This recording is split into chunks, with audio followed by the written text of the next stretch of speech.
Welcome to inspire physics classes friends.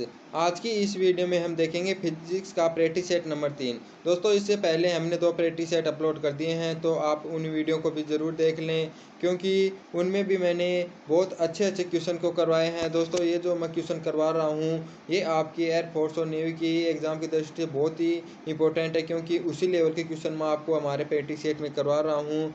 तो दोस्तों, जब तक हमारी एग्ज़ाम होगी तब तक हम बहुत सारे प्रैक्टिस सेट हल कर चुके होंगे, तो हमारी फिजिक्स की तैयारी बहुत ही अच्छी हो जाएगी और हमारे जो नंबर हैं बहुत अच्छे आ जाएंगे। तो आप इन क्वेश्चनों को बहुत अच्छे तरीके से रीड करिए और इनको हल करिए। दोस्तों, ये आपके लिए बहुत ही यूज़फुल और हेल्पफुल साबित होंगे।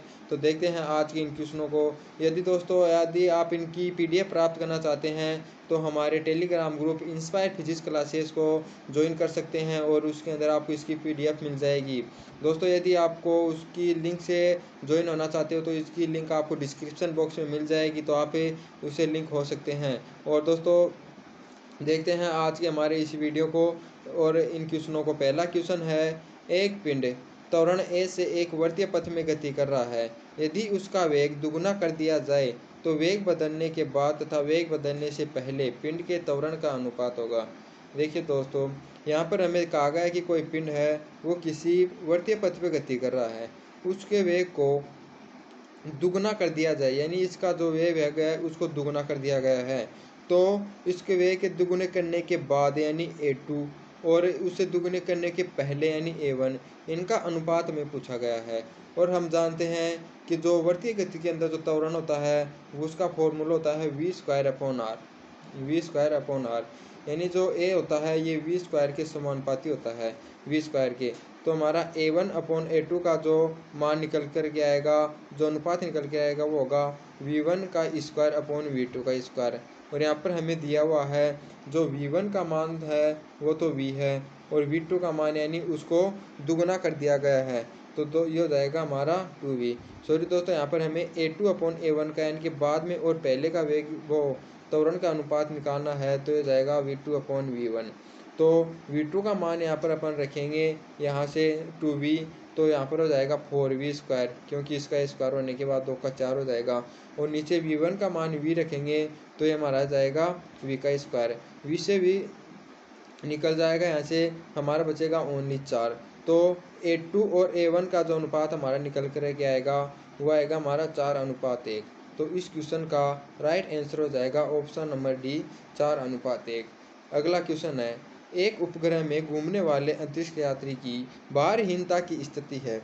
यानी कोई अंतरिक्ष यात्री है, वह अंतरिक्ष में घूमता है, तो उसका जो वह भारहीनता होती है यानी उसका भार शून्य होता है, वो किस कारण से होता है। देखिए दोस्तों, मैं बता दूं, जब कोई वस्तु पृथ्वी की ओर मुक्त रूप से यानी स्वतंत्र रूप से गिरती है या उसके चारों ओर स्वतंत्र रूप से किसी कक्षा में गति करती है, तो उसका भार शून्य होता है। तो दोस्तों, उसकी भारहीनता का कारण यही होगा कि वह मुक्त रूप से गति कर रहा है, क्योंकि हमें पता होना चाहिए कि कोई भी पिंड या तो पृथ्वी की ओर मुक्त रूप से गिरती है या पृथ्वी के किसी कक्षा में मुक्त रूप से यानी कि बिना किसी बाह्य बल के कारण गति करती है, तो उसका जो भार होगा वो शून्य होगा, यानी कि उसकी भारहीनता की स्थिति पाई जाती है। तो मुक्त रूप से इसका राइट आंसर जाएगा मुक्त रूप से गिरना, यही इसका कारण है। और दोस्तों, ऑप्शन 1 में दिया है शून्य वेग। दोस्तों, शून्य वेग बिल्कुल भी नहीं होगा, क्योंकि यदि वस्तु पृथ्वी से ऊपर है, या तो वह इसकी कक्षा में गति करेगी या है वह वस्तु की ओर सीधी आएगी। यदि वह यानी कि उसकी वेलोसिटी संभव है, यानी कि वह स्थिर नहीं रह सकती अंतरिक्ष के अंदर। और क्या है, शून्य सहती, यानी किसी भी वस्तु का मास होता है वो हमेशा नियत रहता है, शून्य नहीं होगा। यानी कि अंतरिक्ष में कोई वस्तु तो होती है तो उसका मास हमेशा m ही होगा, यह अपरिवर्तित रहता है, तो उसका मास भी शून्य नहीं होगा, कोई गुरुत्वीय। दोस्तों, गुरुत्वाकर्षण के कारण ही ये जो हमारे पिंड होते हैं वो पृथ्वी के चारों ओर कक्षीय यानी कि कक्षा के अंदर चक्कर लगाते हैं, तो उसका जो गुरुत्वाकर्षण है वो भी शून्य नहीं होगा। तो इसका राइट आंसर हो जाएगा हमारा ऑप्शन नंबर डी, यानी कि मुक्त रूप से गिरने के कारण। बाकी जो ऑप्शन है ये असंभव है, ये नहीं हो सकते। अब है नेक्स्ट क्वेश्चन, ताप बढ़ाने पर निम्नलिखित में से किस धातु का प्रतिरोध घटता है।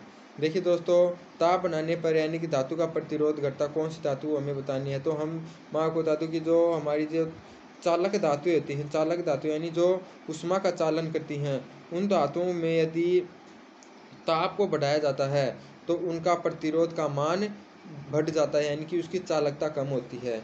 लेकिन दोस्तों जब अर्धचालक होते हैं हमारे, अर्धचालक धातुएं होती हैं हमारी, उनके अंदर अवधि अपन टेम्परेचर बढ़ाते हैं तो उनकी चालकता का मान बढ़ता है और प्रतिरोध का मान घटता है। तो यहाँ पर हमें उद्देश्य ये हो जाता है कि यहाँ पर हमें ये छांटनी कौन सी धातु चालक है और कौन सी धातु अचालक है। तो देखते हैं, जो हमारा तांबा है वह भी चालक होती है, टंगस्टन चालक होता है, एल्यूमिनियम भी चालक होता है। लेकिन जो देखते हो ये जर्मेनियम होता है, ये हमारा अर्धचालक होता है, यानी अर्धचालक है। जो कार्बन वाले वर्ग के जो सभी तत्व होते हैं, कार्बन, जर्मेनियम, सिलिकॉन, ये हमारे सभी अर्धचालक होते हैं। तो इन अर्धचालकों में ताप बढ़ाने पर इसका प्रतिरोध घटता है और इसकी चालकता का मान बढ़ता है। तो इसका राइट आंसर हो जाएगा ऑप्शन नंबर सी, जर्मेनियम। बाकी तो दोस्तों तीन ऑप्शन है, ये हमारी चालक धातु होती हैं। तो चालकों के अंदर जो मुक्त इलेक्ट्रॉनों की संख्या होती है वो पहले से ही बहुत अधिक होती है। यदि इसका टेम्परेचर बढ़ा दिया जाएगा तो इनमें जो जो युग्म होते हैं इलेक्ट्रॉनों के वो टूट जाएंगे और मुक्त इलेक्ट्रॉनों की संख्या अधिक हो जाएगी, जिसके कारण घनत्व अधिक होने के कारण आपस में टकराएंगे। इसका तो प्रतिरोध का मान बढ़ जाता है। लेकिन जो हमारे अर्धचालक होते हैं उनके अंदर मुक्त इलेक्ट्रॉनों की संख्या कम होती है। ताप बढ़ाने पर इनमें जो इलेक्ट्रॉनों की संख्या बढ़ जाती है, जिसके कारण इसकी चालकता बढ़ती है और इसका प्रतिरोध कम हो जाता है। तो दोस्तों ये बात भी आपको समझ में आ गई। तो इसका राइट आंसर हो जाएगा जर्मेनियम। अब है नेक्स्ट क्वेश्चन है, पृथ्वी के चुंबकीय ध्रुवों पर नमन कोण क्या है। यानी पृथ्वी के दोस्तों ये ध्रुव होते हैं, उन पर हमें नमन कोण बताना क्या होता है। नमन कोण ये होता है कि हमारा यदि कोई चुंबक को स्वतंत्रता पूर्वक लटकाया जाता है तो पृथ्वी के क्षति से वह कितना कोण बनाएगी, यानी चुंबक पृथ्वी के क्षति से जितना कोण बनाएगी वह हमारा नमन कोण कहलाता है। और यह नमन कोण पृथ्वी के ध्रुवों पर, यानी पृथ्वी हमारी इस प्रकार से घूर्णन करती है तो ये जो पॉइंट होते हैं ये वाले, ये होते हैं ध्रुव और ये होते हैं भूमध्य रेखा के पॉइंट होते हैं इस रेखा पर। तो दोस्तों इन पॉइंटों पर जो हमारा नमन कोण होता है वो होता है 90 डिग्री। तो दोस्तों क्वेश्चन पूछा जाता है पृथ्वी के ध्रुवों पर नमन कोण क्या होता है। दोस्तों ये निश्चित होता है, हमें याद करना है, नोट कर लेना है कि इसका मान 90 डिग्री होता है। ये बहुत सी एग्जाम में पूछा जाता है। अब है नेक्स्ट क्वेश्चन, एक आवेश चुंबकीय क्षेत्र के लंबवत वर्तीय पथ में गति कर रहा है, इसके परिक्रमण का आवर्तकाल निम्न में से किस पर निर्भर करेगा। दोस्तों यहाँ पर हमें बताया गया है कि कोई आवेश है किसी चुंबकीय क्षेत्र के लंबवत है, यानी कि चुंबकीय क्षेत्र यानी कि लंबवत है, इस पृष्ठ के लंबवत नीचे की ओर है। यदि कोई इलेक्ट्रॉन यानी कोई आवेश इस प्रकार आता है, इसमें कोई गति कर रहा है, तो इसका जो आवर्तकाल होता है एक चक्कर में पूरा किया गया समय, वह किस पर निर्भर करेगा। तो इसका फॉर्मूला हमें पता होना चाहिए। चुंबकीय क्षेत्र यानी बी के अंदर यदि कोई एम द्रव्यमान का और क्यू आवेश का जो कोई कण है वो गति करता है तो उसका जो आवर्तकाल होता है 2πm अपॉन क्यूबी। यह उसके द्रव्यमान पर, आवेश पर और विद्युत वो चुंबकीय क्षेत्र पर निर्भर करता है। तो दोस्तों यह इसके वेग पर निर्भर नहीं करेगा। तो इसका राइट आंसर हो जाएगा ऑप्शन नंबर डी, यानी कण का वेग। यानी कि जो आवर्तकाल होता है वो चुंबकीय क्षेत्र बी पर भी निर्भर करता है और आवेश क्यू पर भी निर्भर करता है और कण का द्रव्यमान एम पर भी निर्भर करता है। लेकिन कण का जो वेग है वो कहीं पर भी नहीं आता है, यानी कि इसका फॉर्मूला होता है 2πm अपॉन क्यू बी। यानी मास, आवेश और चुंबकीय क्षेत्र तीनों पर डिपेंड करता है लेकिन कण पर निर्भर नहीं करता। तो इसका राइट आंसर हो जाएगा ऑप्शन नंबर डी। अब है नेक्स्ट क्वेश्चन, एक नाभिक का परमाणु संख्या Z है तथा परमाणु द्रव्यमान m है, तो न्यूट्रॉनों की संख्या। देखिए दोस्तों कोई भी नाभिक होता है उसके यहाँ पर मान ली कोई x नाभिक है और उसके परमाणुओं की संख्या Z है तो उसको यहाँ पर लिखा जाता है और उसके मास को यहाँ पर लिखा जाता है, यानी परमाणु द्रव्यमान को यहाँ पर लिखा जाता है। जो न्यूट्रॉन की संख्या होती है वह मास की संख्या में से Z की संख्या निकालने पर प्राप्त होती है। यानी कि जो ये मास होता है वह प्रोटॉनों का और न्यूट्रॉनों का दोनों के योग होता है और ये जो नीचे होता है ये होती है हमारे प्रोटॉनों की संख्या। तो यदि हमें न्यूट्रॉनों की संख्या निकालनी होती है तो इसके अंदर से इस मान को निकाल देते हैं तो हमारी न्यूट्रॉनों की संख्या बच जाएगी। तो इसका हो जाएगा हमारा m में से Z घटाएंगे तो हमारे न्यूट्रॉनों की संख्या में प्राप्त होती है। यानी कि जो परमाणु द्रव्यमान m होता है इसमें से परमाणु संख्या Z को घटा देने पर न्यूट्रॉनों की संख्या प्राप्त हो जाती है। तो इसका राइट आंसर जाएगा m माइनस जेड। ये आपको पता होना चाहिए, बहुत ही इजी क्वेश्चन है। ऐसे क्वेश्चन तो दोस्तों आपको आनी चाहिए यदि आप एयरफोर्स एंड नेवी की तैयारी कर रही हैं। तो अब है नेक्स्ट क्वेश्चन, दिष्टकारी परिपथ में एक समान दिष्ट धारा प्राप्त करने हेतु उपयोग में किए गए परिपथ को कहते हैं। देखिए दोस्तों हमारे यदि कोई यदि हमारा कोई वो है प्रत्यावर्ती धारा, इसको हमें दिष्ट धारा में परिवर्तित करना है तो हमें इसका दिष्टीकरण करना पड़ता है, यानी दिष्टकारी परिपथ यूज करते हैं। तो उसके अंदर अपन डायोड को प्रयोग करते हैं। तो ये क्या करता है, इसको नेगेटिव वाले वोल्टेज को कम करके पॉजिटिव बना देता है, यानी इस प्रकार से वोल्टेज वाली धारा प्राप्त कराता है, यानी कि सभी वोल्टेज हैं वो पॉजिटिव होते हैं। लेकिन दोस्तों इसका जो वोल्टेज का मान होता है वो नियत न रहकर कभी अधिकतम होता है, कभी शून्य, कभी अधिकतम कभी शून्य। तो यह अस्थिर है, यानी कि है असमान दिष्ट धारा होती है, असमान दिष्ट धारा। इसको समान दिष्ट धारा में परिवर्तित करने के लिए आगे एक और परिपथ जोड़ा जाता है। इसके अंदर धारिता यानी कि है और संधारित्र और प्रेरकत्व जुड़ा होता है। तो ये जो परिपथ होता है इसको अपन बोलते हैं फिल्टर, यानी ये इसका फिल्टर करता है और इसको समान वोल्टेज वाली दिष्ट धारा के अंदर परिवर्तित करता है, यानी कि जो ये वोल्टेज होती है इसकी समान हो जाती है, यानी कि यह कम, यानी कि अधिक और कम नहीं होती, यानी कि इसकी तरह कभी शून्य या कभी अधिकतम कभी शून्य नहीं होती, यानी कि इसको शुद्ध कर देता है, यानी इसको फिल्टर कर देता है। तो इसको होगा फिल्टर, यानी कि जो परिपथ होता है यूज उसको बोलते हैं अपन फिल्टर। देखिए दोस्तों दोबारा से देख लीजिए, ये हमारी कोई प्रत्यावर्ती धारा होती है, इसको अपन दिष्ट धारा में परिवर्तित करते हैं। तो यहाँ पर दिष्ट कार्य का प्रयोग किया जाता है, दिष्टकारी परिपथ, इसके अंदर डायोड का उपयोग किया जाता है। और यह हमारा जो प्रत्यावर्ती धारा पर दिष्ट धारा प्राप्त होती है यह असमान वोल्टेज वाली प्राप्त होती है। इसको समान वोल्टेज में परिवर्तित करने के लिए यहाँ पर एक परिपथ और यूज किया जाता है जिसको फिल्टर के नाम से जाना जाता है। इसके अंदर तो संधारित्र और प्रेरकत्व यूज होते हैं, और जो दिष्ट कार्य होता है यह है डायोडों का बना होता है, यानी पीएन संधि होती है हमारी उनसे बना होता है, पीएन डायोडों से। अब है नेक्स्ट क्वेश्चन, 2 kg व 4 kg द्रव्यमान के दो पिंड क्रमशः 20 मीटर पर सेकेंड व 10 मीटर पर सेकेंड के वेग से परस्पर गुरुत्वाकर्षण के प्रभाव में एक दूसरे की ओर गतिशील है। तो इस निकाय के केंद्र का द्रव्यमान, यानी कि केंद्र का जो द्रव्यमान उसका वेग होगा। तो द्रव्यमान केंद्र का वेग बताना दोस्तों, यानी कि कोई दो पिंड है, ये है, इसका द्रव्यमान हमें 2 kg दिया हुआ है और इसका द्रव्यमान हमें 4 kg दिया हुआ है, और यह इसकी तरफ गति कर रहा है 20 मीटर पर सेकंड से, यह इसकी तरफ कर रहा है 40 मीटर पर सेकंड से, नहीं 210 मीटर पर सेकंड से। यदि अब इनके बीच का जो द्रव्यमान केंद्र है इसकी गति का हमें बताना है, इसका वेग क्या है। देखिए दोस्तों, यदि इनका द्रव्यमान और इसका वेग, इसका द्रव्यमान और इसका वेग यानी कि आपस में बराबर हो, तो ये जो द्रव्यमान केंद्र होता है या द्रव्यमान यानी केंद्रक होता है इसका वेग हमेशा शून्य होगा। तो दोस्तों यहाँ पर हमारा 2 का गुणा यदि अपन 20 से करते हैं तो हमारा मान प्राप्त होता है 40, और यदि 10 का गुणा अपन 4 से करते हैं तो भी प्राप्त होता है 40, यानी दोनों का मान बराबर है।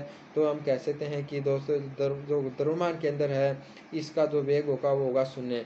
या दोस्तों इसका फॉर्मूला भी होता है द्रव्यमान के अंदर का वेग ज्ञात करने के लिए, उससे भी निकाल सकते हैं। उसका फॉर्मूला होता है V0 बराबर M1V1 plus M2V2 upon M1 plus M1। दोस्तों यहाँ पर जो V1 और V2 है इनकी दिशा विपरीत होने के कारण V1 को पॉजिटिव लिया जाएगा और V2 को अपन माइनस में लिखेंगे।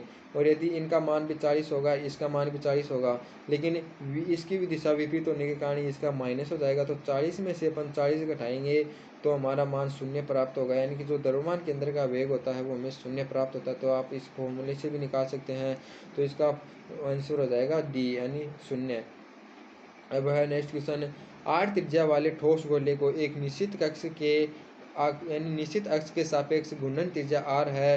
तो इसकी अक्ष के यानी इस अक्ष की गोले की केंद्र से दूरी ज्ञात कीजिए। यानी कि दोस्तों हमें बताया गया कि एक गोला है, इसके अंदर कोई अक्ष है, इसको सापेक्ष यदि इसको घूर्णन कराया जाता है, इसकी जो घूर्णन त्रिज्या है वही इस गोले की त्रिज्या r के बराबर है, यानी कि जो हमारी घूर्णन त्रिज्या k है वो गोले की त्रिज्या r के बराबर है।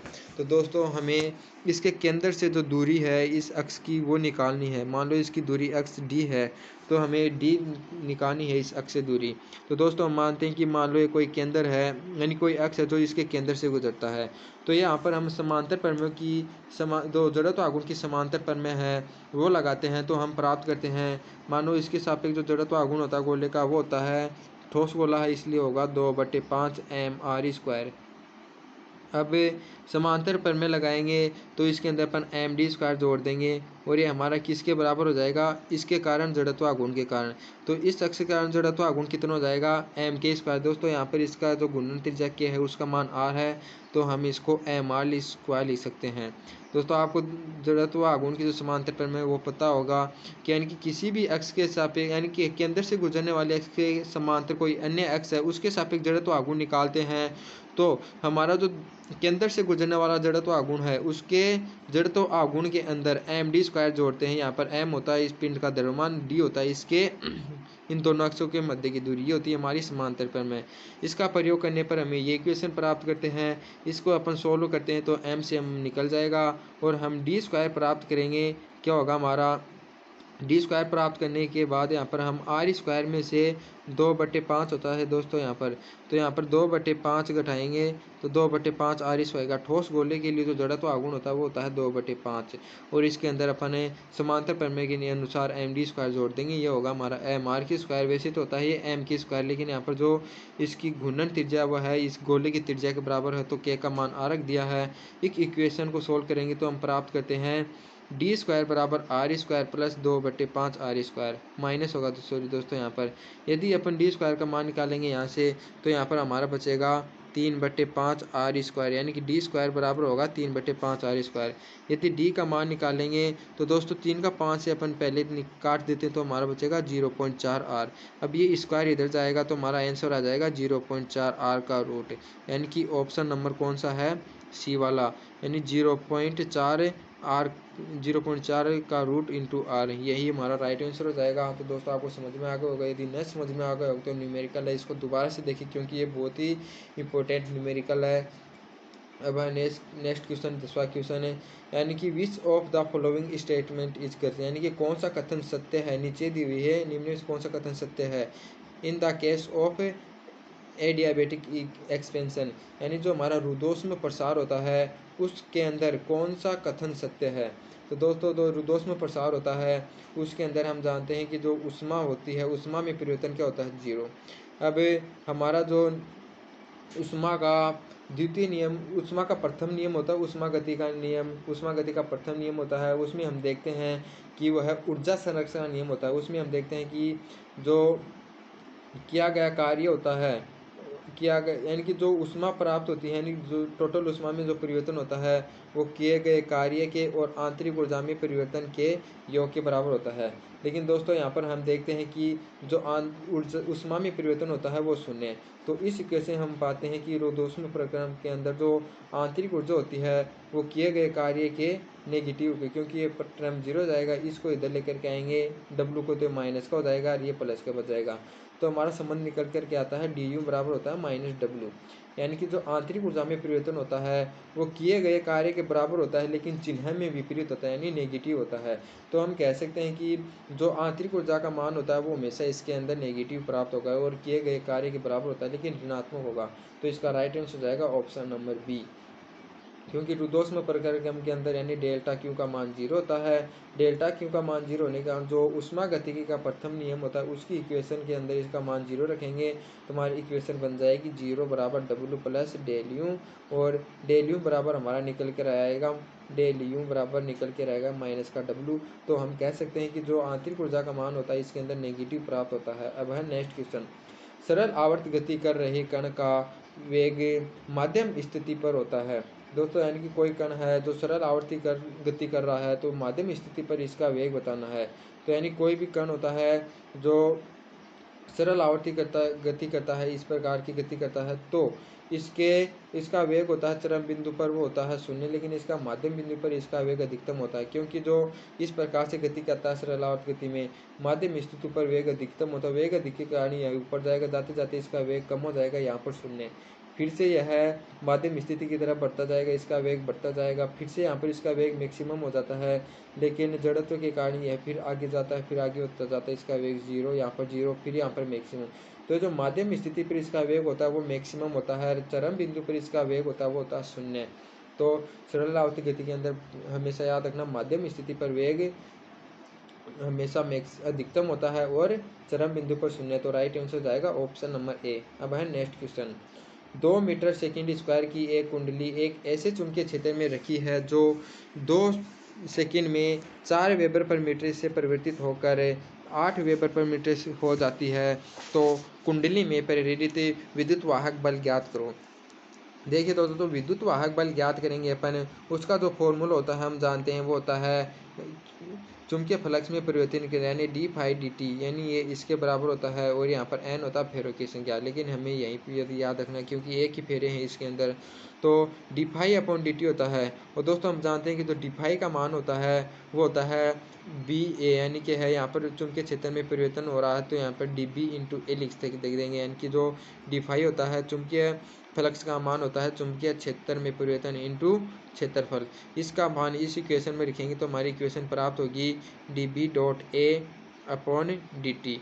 अब यहाँ से इस इक्वेशन से इसके तीनों के मान रखने पर हमारा जो विद्युत वाहक बल है इसका मान निकल कर आ जाएगा। इनकी डी पी का मान हम रखेंगे, यानी चुंबकीय क्षेत्र में परिवर्तन कितना हुआ है, यानी 4 से 8 तक गया है, तो 4 से 8 तक गया है तो इसमें परिवर्तन हो जाएगा 4 का, तो डीबी का मान हो जाएगा 4 इंटू ए का मान हमें दे रखा है 2 मीटर स्क्वायर, तो यहाँ पर रख देंगे 2। और ये डी का मान कितने समय में परिवर्तित हो रहा है, ये है 2 सेकेंड, तो यहाँ पर रख देंगे अपन 2।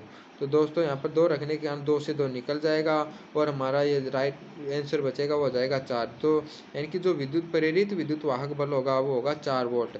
तो इसका राइट आंसर हो जाएगा ऑप्शन नंबर ए। अब है नेक्स्ट क्वेश्चन 13 का, वह प्रक्रिया जिसके द्वारा प्रत्यावर्ती धारा को दिष्ट धारा में परिवर्तित किया जाता है कहलाती है।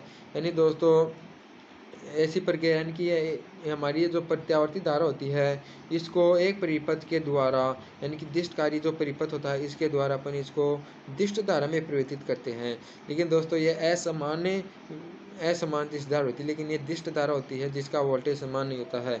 तो ये जो हमारी जो प्रक्रिया कहलाती है यानी प्रत्यावर्ती धारा को दिष्ट धारा में परिवर्तित करने की, इस प्रक्रिया को कहते हैं दिष्टकरण। और ये जो हमारा जो कार्य ये युक्ति होती है परिपथ होता है इसको बोलते हैं अपन दिष्टकारी परिपथ होता है। अब है नेक्स्ट क्वेश्चन, तो इसका राइट आंसर हो जाएगा ऑप्शन नंबर सी। अब है 14 का क्वेश्चन, यदि सोडियम धातु पर प्रकाश विद्युत प्रभाव के लिए दहली तरंग दैर्ध्य 5000 एंगस्ट्रॉम है तो इसका कार्यफलन होगा। देखिए दोस्तों कार्यफलन होता है, इसका फॉर्मूला ये होता है, यदि हमें दहली आवर्ती दी हुई हो तो इसका फॉर्मूला लगाते हैं अपन एच म्यू नोट। यहाँ पर हमें दहली तरंग दैर्ध्य दिया हुआ है तो अपन म्यू नोट का फॉर्मूला यहाँ पे लिख देंगे, ये होता है सी अपॉन लेमडा नोट। तो यदि हमें दहली आवर्ती दी होती है यहाँ पर तो ये फॉर्मूला यूज करते हैं, लेकिन यहाँ पर दहली तरंग दैर्ध्य दिया हुआ तो ये फॉर्मूला यूज करेंगे।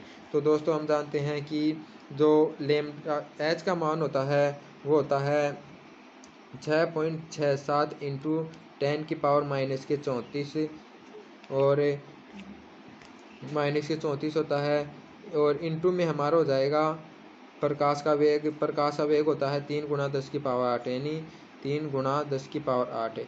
इसको डिवाइड करेंगे जो हमें तरंग दैर्ध्य दी हुई है यानी 5000 एंगस्ट्रॉम, या दोस्तों इसको अपन ऐसे भी लिख सकते हैं 5 × 10⁻⁻7 मीटर, यानी एंगस्ट्रॉम होता है उस होती है 10⁻−10। और ये जो 3 जीरो और हैं इनको यानी 3 जीरो को हटाने के कारण यह है -7 बचेगी पावर। तो यानी कि जो 5000 एंगस्ट्रॉम को अपन लिख सकते हैं 5 × 10⁻7 मीटर। अब इसको हल करेंगे तो ऊपर ये पावर 8 है, ये -7 है, ये जानने के कारण यहाँ पर ऐड होकर हो जाएगी 15 और यहाँ पर -34 है, यानी कि -34 होगी। इस 34 में से 15 घटाएंगे तो हमारी पावर बचेगी -19।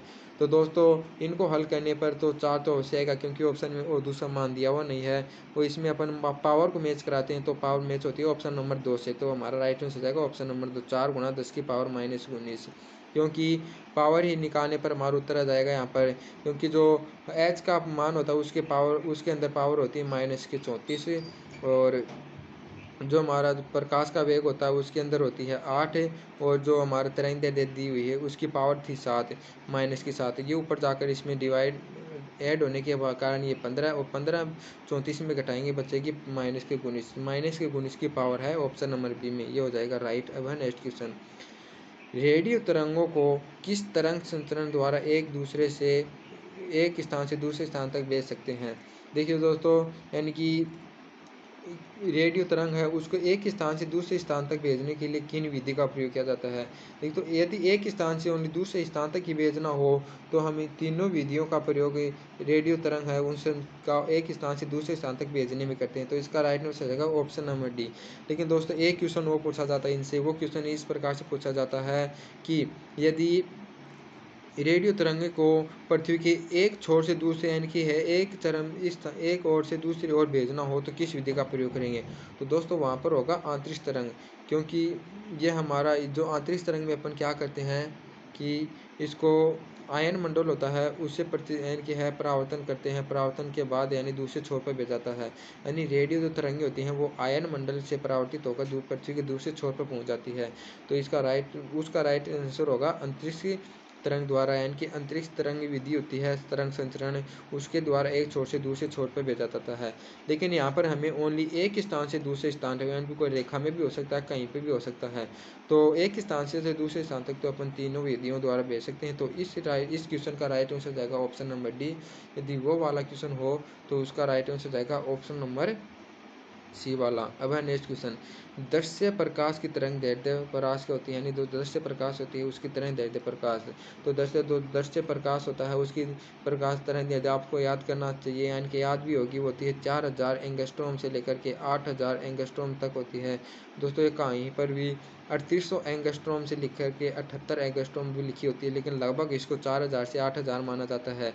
यदि इसको मीटर में परिवर्तित करना हो तो अपन इसको मीटर में परिवर्तित करेंगे तो ये हो जाएगा 10⁻−10, और ये 3 पावर होने के कारण 10⁻7 मीटर हो जाएगा, यानी हो जाएगा 4 × 10⁻7 मीटर से लेकर के 8 × 10⁻7 मीटर। तो इसका राइट आंसर हो जाएगा ऑप्शन नंबर 1। तो अब है नेक्स्ट क्वेश्चन, सार्वत्रिक गुरुत्वाकर्षण नियतांक का विमीय सूत्र क्या है। यानी कोई दोस्तों सार्वत्रिक गुरुत्वाकर्षण नियतांक का जो हमें विमा निकालनी हो तो उसका जो गुरुत्वाकर्षण बल का फॉर्मूला होता है उसका अपन उपयोग करते हैं, वो होता है F बराबर होता है Gm1m2/r1, यानी अपॉन r1 का स्क्वायर होता है। दोस्तों हम जानते हैं कि ये जी होता है यही हमारा सार्वत्रिक गुरुत्वाकर्षण नियतांक होता है। इसकी विमा यदि हमें निकालनी हो तो ऐप को ये जो हमारा आर स्क्वायर है इसकी विमा से मल्टीप्लाई कर देंगे और ये जो मास है इसकी विमा से डिवाइड कर देंगे, तो हमारा जो इसका वो तो हमारी इसकी विमा निकल कर आ जाएगी। तो हम निकालेंगे तो हम जानते हैं जो बल की विमा होती है वो होती है m1l1t-2। यदि इसको अपन मल्टीप्लाई करते हैं आर यानी L2 से, यानी कि जो आर स्क्वायर होता है वो इसकी मल्टीप्लाई में आएगा, और m2 से इसको डिवाइड करते हैं तो डिवाइड करने के बाद जो हमारी विमा निकल कर के आएगी ये 2 ऊपर जाने के क्या माइनस के 2 जाएगी, तो ये बचेगा हमारा माइनस का आएगी इसमें ऐड होने के कारण, और ये L2 और L1 डिवाइड होकर के हो जाएगी L3। तो L3 होने के कारण जो विमा हमारी निकल कर आएगी वो आएगी m-1l3t-2। तो इसका राइट आंसर हो जाएगा ऑप्शन नंबर ए m-1l3t-2। दोस्तों सार्वत्रिक गुरुत्वाकर्षण नियतांक की विमा याद करना होती है m-1l3t-2। यदि आपको फॉर्मूले अच्छी तरह से याद हो तो आप किसी भी चीज़ की विमा निकाल सकते हैं, आपको बिल्कुल भी दिक्कत नहीं होगी। तो दोस्तों आप जो मैं आपको फॉर्मूला बताता हूँ आप इसको नोट करते रहना, क्योंकि आपके एग्ज़ाम में बहुत इंपॉर्टेंट है और ऐसे ही क्वेश्चन आपके एग्ज़ाम में पूछे जाते हैं। यदि आपको एयरफोर्स में की एग्ज़ाम में या नेवी के एग्ज़ाम में फिजिक्स के जो पार्ट होता है उसमें बेस्ट स्कोर करना है तो आप इन क्वेश्चनों को अच्छी तरीके से रीड कर लिए और सोल्व करें, क्योंकि इन क्वेश्चनों से बाहर कोई क्वेश्चन नहीं जाएगा। अब है नेक्स्ट क्वेश्चन, 2 गेंदों को क्रमशः h तथा 2h ऊंचाई से गिराया जाता है तो उनके द्वारा ज़मीन तक पहुंचने में लिए गए समय का अनुपात होगा। यानी दोस्तों एक गेंद है यानी 2 गेंद है क्रमशः उनको h और दूसरी को 2h ऊंचाई से गिराया जाता है तो पहुंचने में समय, तो दोस्तों समय होता है तो t बराबर होता है √2h/c। यानी हम देखते हैं कि ये जो समय होता है ये 2h यानी √h के समानुपाती होता है। यदि हमें इसका अनुपात निकालना होगा t1 और t2 का तो हमारा निकल करके आ जाएगा √h1/√h2।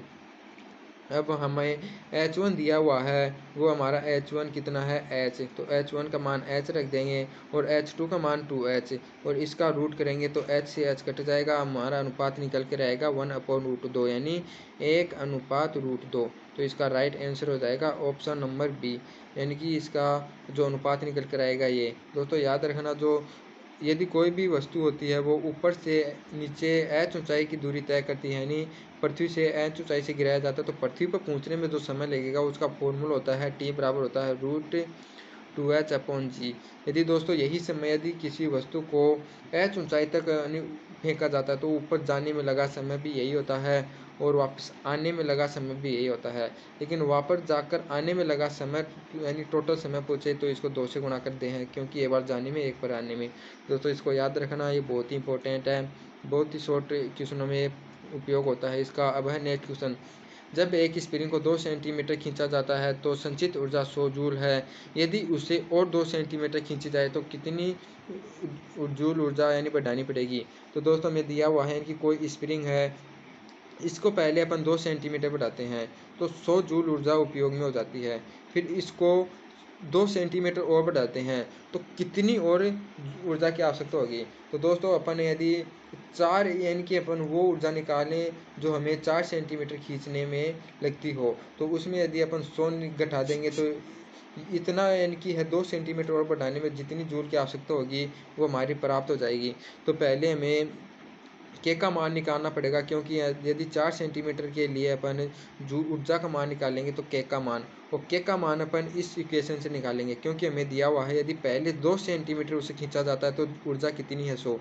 तो ऊर्जा का फॉर्मूला होता है E बराबर 1/2 तो के एक्स स्क्वायर। तो ई का मान इसमें 100 रखेंगे और 1/2 के का मान हमें निकालना है और एक्स का मान एक्स स्क्वायर यानी 2 का स्क्वायर रखेंगे अपन 4। तो इसको अपन सोल्व करेंगे तो के का मान निकल के आएगा, यहाँ से बचेगा 2 और ये 2 इससे डिवाइड होगा तो बचेगा 50, यानी के का मान आ गया 50।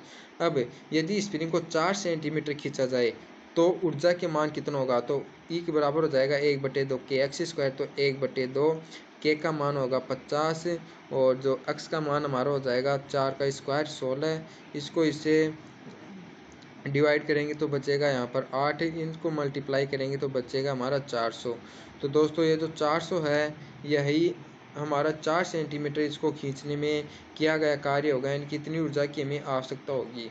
और यदि 4 सेंटीमीटर खींचने में 400 जूल की आवश्यकता होती है और 2 सेंटीमीटर खींचने में 100 जूल ऊर्जा की आवश्यकता यानी कि खर्च हो चुकी थी, तो 2 सेंटीमीटर और खींचने में कितनी जूल आवश्यकता होगी, यानी कि 400 में से ये 100 घटा देंगे तो इसमें और जितनी की आवश्यकता होगी वो निकल कर आ जाएगी। तो 400 में से 100 को घटाएंगे तो हमारे जो राइट आंसर हो जाएगा 300 जूल, यानी कि 2 सेंटीमीटर और खींचने के लिए 300 जूल की आवश्यकता होगी। क्योंकि क्वेश्चन में हमें यही बताया गया है जब एक स्प्रिंग को 2 सेंटीमीटर खींचा जाता है तो संचित ऊर्जा 100 जूल है, यदि 2 सेंटीमीटर और खींचा जाए यानी 100 खींचा गया तो 100 जूल की आवश्यकता हुई, और 2 सेंटीमीटर खींचा जाए तो कितने जूल की और आवश्यकता होगी। तो दोस्तों हमने निकाला कि 4 सेंटीमीटर खींचा जाए तो कितनी जूल की आवश्यकता होगी, वो हमारा निकल के रह गया 400। यदि 400 में से 100 वाली घटा दें तो इस वाली बच जाएगी, वो होगी हमारी 300। तो राइट आंसर हो जाएगा ऑप्शन नंबर ए। अब है नेक्स्ट क्वेश्चन, पानी का पृष्ठ तनाव किस तापमान पर न्यूनतम होता है। देखिए जो पानी का जो पृष्ठ तनाव होता है वह 75 डिग्री सेल्सियस पर न्यूनतम होता है, जो 0 होता है। यानी जो पृष्ठ तनाव का मान होता है पानी के लिए उसको गर्म करते हैं 75 डिग्री सेल्सियस पर उसका जो पृष्ठ तनाव होता है वो न्यूनतम हो जाता है। उससे न्यूनतम टेम्परेचर कितना ही बढ़ा दें उसका जो पृष्ठ तनाव है वो नहीं होगा, यानी कि न्यूनतम 75 डिग्री पर प्राप्त हो जाता है। अब है नेक्स्ट क्वेश्चन, जल की 2 बूंदों का व्यास क्रमशः 1 सेमी व 1.5 सेमी है, दोनों के अंदर दाब आधिक्य का अनुपात। देखिए दोस्तों दाब आधिक्य होता है हमारा पी यानी प्रेशर दाब आधिक्य, उसका जो फॉर्मूला होता है वो होता है 4T/R, यानी कि जो ये टी है ये हमारा वो इसको बोलते हैं अपन जो ये होता है सरफेस टेंशन यानी कि पृष्ठ तनाव होता है, और ये जो आर होता है ये हमारा होता है इसकी त्रिज्या। तो दोस्तों हम देखते हैं जो दाब आधिक्य होता है वह त्रिज्या के व्युत्क्रमानुपाती होता है। यदि दाब आधिक्य का में अनुपात निकालना हो P1/P2 का मान तो ये हमारा हो जाएगा R2/R1 के बराबर, क्योंकि यह इसके व्युत्क्रमानुपाती होता है। तो P1 ऊपर लिया जाएगा तो R1 नीचे आएगा, P2 नीचे लिया जाता है तो R2 ऊपर आ जाएगा। अब R2 और R1 का मान रखेंगे तो R2 का मान हमें 1.5 दिया हुआ है, या इसको 1.5 है तो 3/2 भी लिख सकते हैं, और R1 का मान 1 है तो R1 का मान 1 रख लेंगे। ये हमारा हो जाएगा P1/P2 के बराबर, या इसको अपन निकल कर आएगा 3/2, यानी अनुपात होगा 3:2। ऑप्शन नंबर सी हमारा हो जाएगा राइट आंसर। अब है नेक्स्ट क्वेश्चन। यंग के द्विसलिट प्रयोग में सोडियम यानी का प्रकाश लैम्डा 5898 का प्रयोग करते हुए 92 फ्रिंजें प्राप्त होती हैं। यदि किसी अन्य प्रकाश लैम्डा का प्रयोग करके करें तो प्राप्त फ्रिंजों की संख्या होगी।